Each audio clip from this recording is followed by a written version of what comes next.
Since 1988, Coon Cheese brand owners have claimed the cheese is named for E W Coon, who invented a unique ripening process. Until 2015, they claimed the cheese was still made using Coon's specific conditions of temperature and humidity. But did they ever use Coon's process? Unrelated people with the same surname began making cheese before E W Coon was born. By the time he began to make cheese, the name Coon cheese was associated with rich, creamy cheddar, aged for a sharp taste. When Coon outfitted a factory in 1924 to produce cheese according to the process he registered in 1926, he designed it to ripen a sharp-tasting cheddar in just 3 months by pumping in hot, humidified air. So let's compare Coon's process and Australian Coon cheese. In 1932, after red Coon cheese went on sale, Kraft Walker stated that all their cheese was matured in deep, cool tunnels. In 1951, when Kraft designed a new Brisbane factory, they included cool stores for maturing red Coon cheese.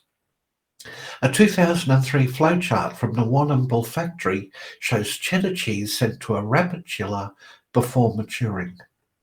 So it sounds like cheese, made according to Coon's patent, sweltered in a sauna, while Australian Coon cheese chilled out in the aircon. Cheese, made according to Coon's patent, was invariably described as sharp or bitey, but the original Australian Coon is always advertised as mellow or tasty. Then there's the aesthetics. Kraft lawyers told American courts that mold formed on the surface of the cheese during the ripening process. By the end, the mold completely covered the cheese round. All we know of red Coon is that the Coon history claims the cheese was covered in red wax. Other sources also attest to the dark rind of cheese made according to Coon's patent. Time is also important. Coon described his process as being of a much shorter duration than normally used to mature cheddar. Others, including cheesemakers who worked for both Coon and Kraft making the cheese, say about 3 months. But the Australian Coon cheese was always described as aged for 12 months. Even the Warrnambool factory's Cheese World website says many months. To sum up, cheese made according to Coon's process was ripened in hot, humid conditions for 3 months, had a dark rind from the black mould and a sharp taste. Australian Coon cheese, however, was ripened in a cool environment for 12 months, apparently coated in red wax, and the one photo the authors of Coon, More Holes Than Swiss Cheese could find shows no evidence of a dark rind. It has always been described as mellow or tasty. So which process was used to manufacture Australian Coon cheese? If it was E W Coon's process, why did it produce such a vastly different cheese in Australia?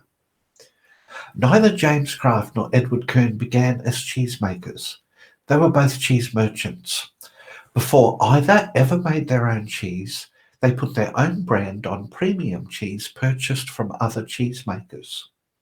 This might explain the unease in the Coon cheese history and the contradictory dates for the beginning of manufacture in Australia, 1933 and 1935, when in fact the cheese was on sale in 1931. Perhaps Kraft Walker did not use Edward Coon's or anyone's process for the original red Coon cheese. Perhaps they never made it. Maybe, like Kraft and Coon before them, they simply put a brand on cheddar they bought from a dairy co-op or another cheese factory. We don't know. And until the real truth of the Coon origin story emerges from the Kraft archives in Melbourne, we won't know. Coon, More Holes Than Swiss Cheese, available from leading ebook retailers.